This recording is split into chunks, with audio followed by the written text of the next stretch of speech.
Saludos, mi nombre es Cira Marianela Horta, cursando la cátedra de andragogía, y el tema a exponer es hecho andragógico, sus principios básicos, el rol del participante y el facilitador en el proceso andragógico y el proceso de evaluación en la educación del adulto. Aquí en esta lámina 2 vemos los principios básicos del proceso andragógico. Estos principios son participación, que se encuentra en la intervención de los miembros del grupo en la gestión, la acción y efectos a participar, y la posibilidad de realizar conjuntamente con otros una determinada actividad.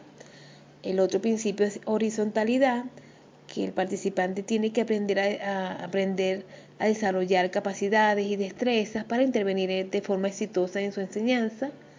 Pertenece a los principios primordiales de la operatividad andragógica, y la andragogía concentra sus objetivos en el aprendizaje y no en la enseñanza.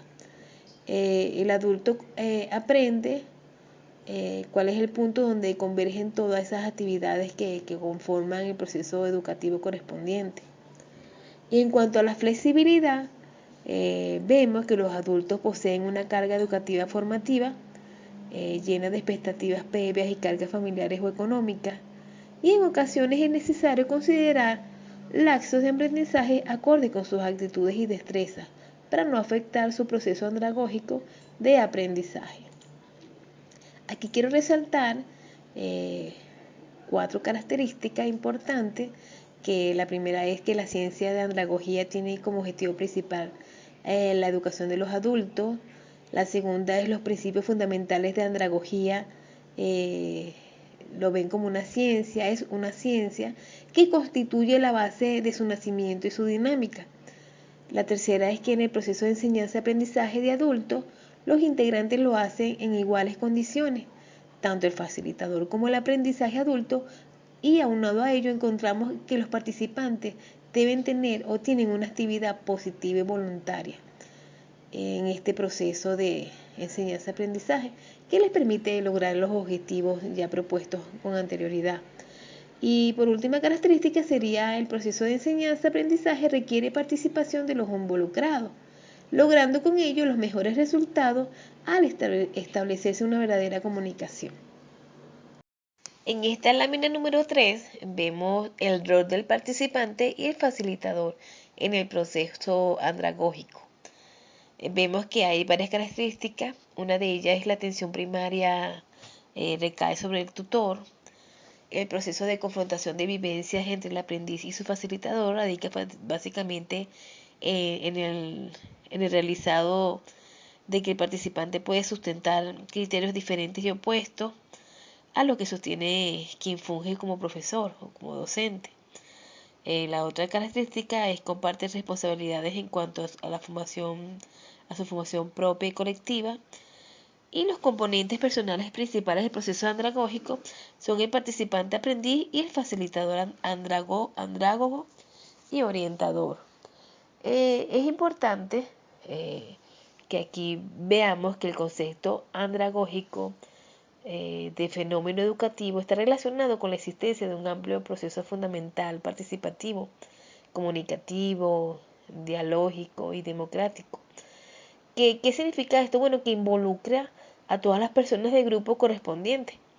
Que pues esto se deduce que la interacción facilitador-participante debe estar inspirada en el respeto mutuo. Es importante recalcar eso.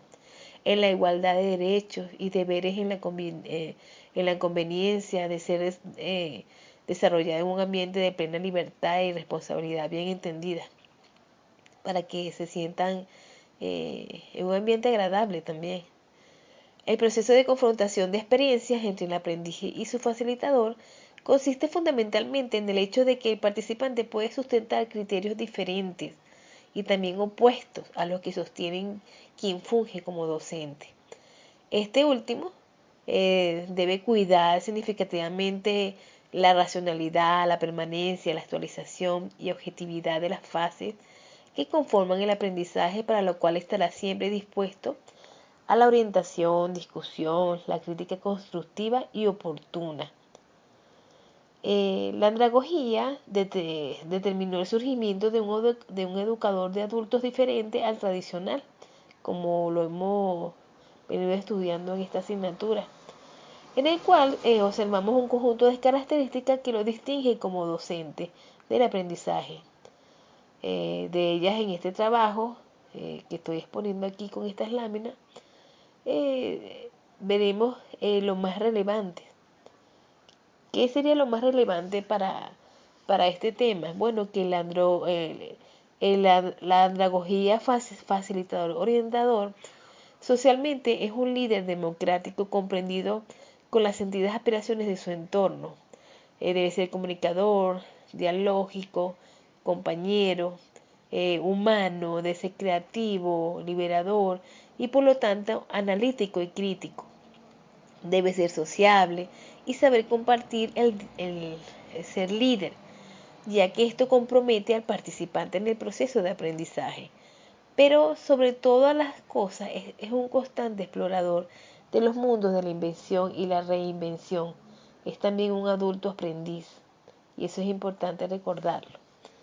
Lo que he venido exponiendo permite conceptualizar que la andragogía y ese rol que funge sirve como de conducto democrático de su grupo social y de facilitador del aprendizaje por medio de estrategias de participación y horizontalidad, que es uno de los principios que vimos en la lámina anterior.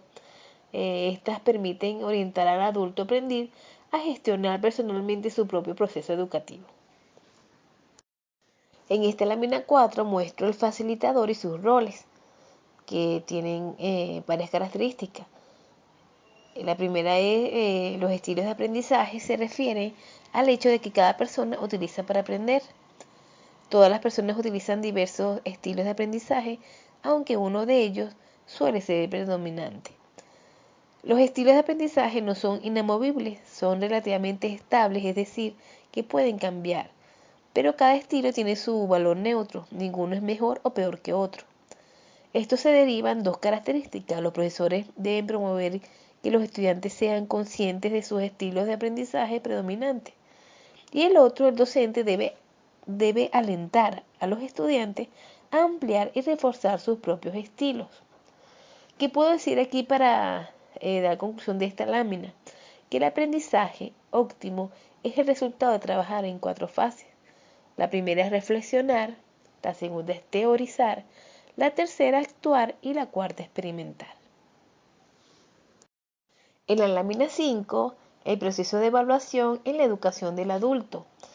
La evaluación es un método común en cada una de las maneras de enseñanza. Sin embargo, en la situación de los alumnos adultos son en especial significativos.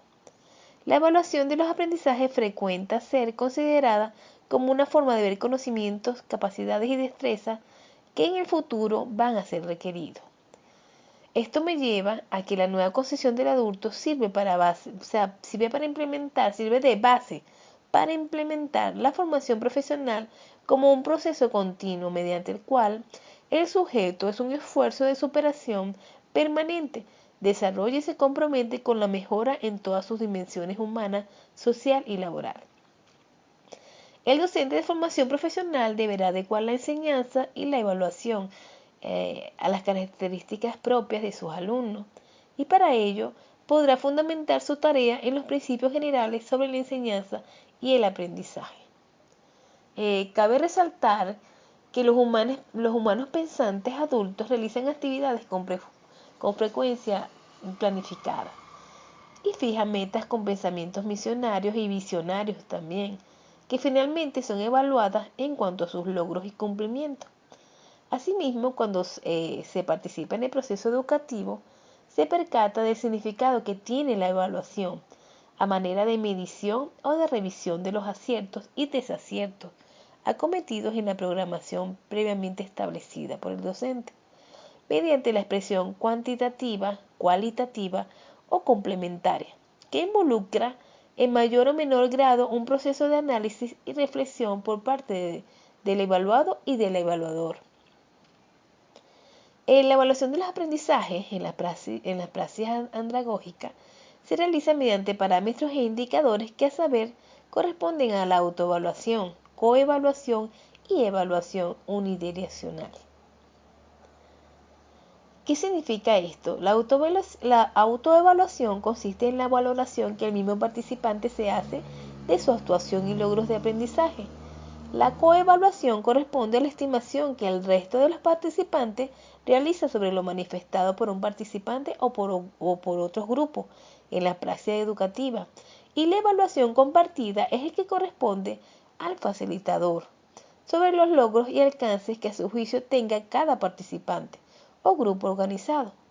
Este parámetro de la evaluación considera los indicadores que se evaluarán en conjunto con los participantes, por lo que más que una evaluación unidireccional constituye una evaluación compartida. ¿Qué puedo resaltar para cerrar esta presentación? Que la evaluación es un proceso reflexivo, sistemático y riguroso de indagación sobre la realidad que atiende un contexto. Se considera globalmente las situaciones, atiende tanto lo explícito como lo implícito y se rige por principios de validez, participación y ética. Evaluar implica valorar y tomar decisiones que impactan directamente en la vida de otros. En tal sentido, es una práctica que compromete una dimensión ética del participante y del evaluador, porque una dirección, el evaluador actúa en relación con la evaluación, no solamente en estrecha dependencia sobre la forma en que se relaciona con la disciplina que enseñamos, con el saber sobre la enseñanza, la creación de ambientes de aprendizaje y la construcción de proyectos, la lectura de diferentes contextos, sino con las concepciones éticas y políticas que configuran su propia realidad. Y en otra dirección, los estudiantes se acompañan en este tipo de concepción. Asimismo, la evaluación se puede convertir en un aliado para el seguimiento y la transformación o en un artificio que se aprende para burlar las obtenciones de los resultados. Espero que les haya gustado esta breve exposición sobre este tema tan interesante. Saludos.